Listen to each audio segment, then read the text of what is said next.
ලොව පුරා පිටපත් මිලියනයක් ඉක්මවා අලෙවි වූ විශිෂ්ට ධනාත්මක කෘතියක සිංහල අනුවර්තනය Secret of Success Charles Newton සෞභාග්‍යමත් ජීවිතයකට. අද 11 වෙනි කොටස. අනදීම හා අන පිළිපැදීම.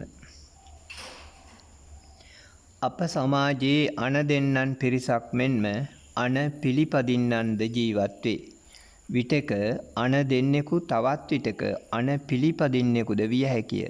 බොහෝ විට ආයතනයක ව්‍යාපාරයක ඉහළ කළමනාකාරීත්වය අන හෙවත් විධාන නිකුත් කරන්නන් බවට පත්වේ. ඉන්පසු එම අන මධ්‍යගත මට්ටමටද ක්‍රමයෙන් පහළ මට්ටම් කරාද ව්‍යාප්ත වෙයි.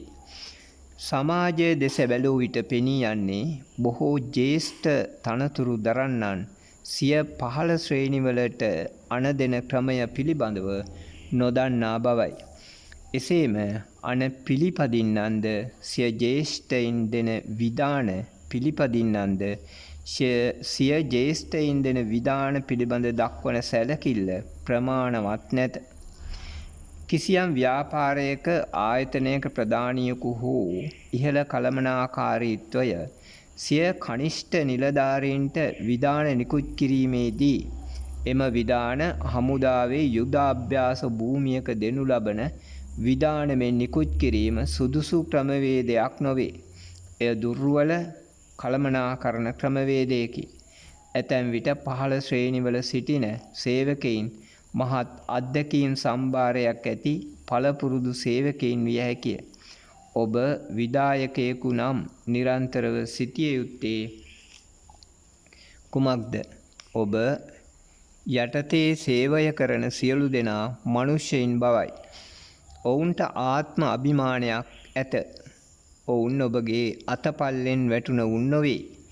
එනිසා පහළ ශ්‍රේණියක යමෙකුට විධානයක් නිකුත් කිරීමේදී එම පුද්ගලයාගේ ආත්ම ගෞරවයට හානියක් නොවනසේ එය පැවසීම යුතුයකමකි. එසේම කිසියම් ජ්‍යෙෂ්ඨයෙකු ඔබට යම් විධානයක් නිකුත් කිරීමේදී එය පිළිපැදීම ඔබේ යුතුයකමකි.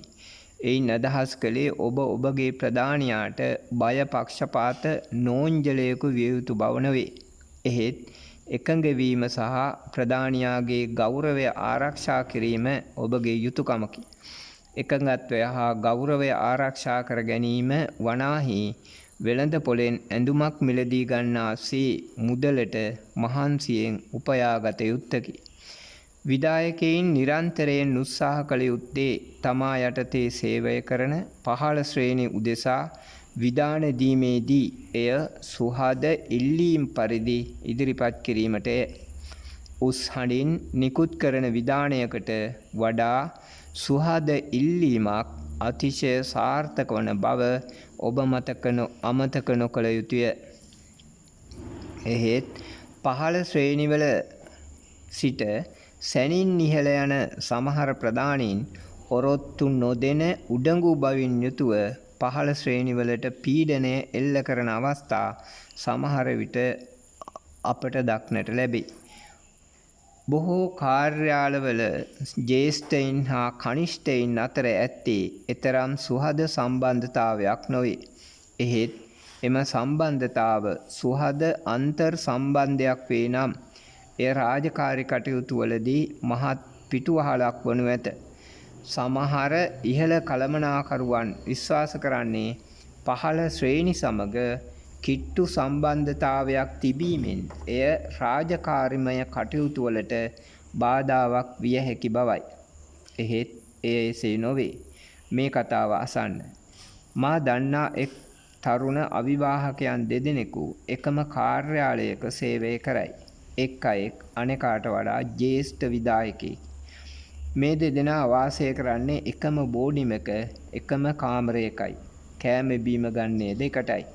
එහෙත් මේ අතුරින් කනිෂ්ඨයා යම් හේතුවක් නිසා විනාඩියක් කාර්යාලයට ඒමට ප්‍රධාන වුවහොත් තම මිතුරා වූ ජ්‍යෙෂ්ඨ විධායකයා අභිමුවට ගොස් සමාව භජනය කරයි.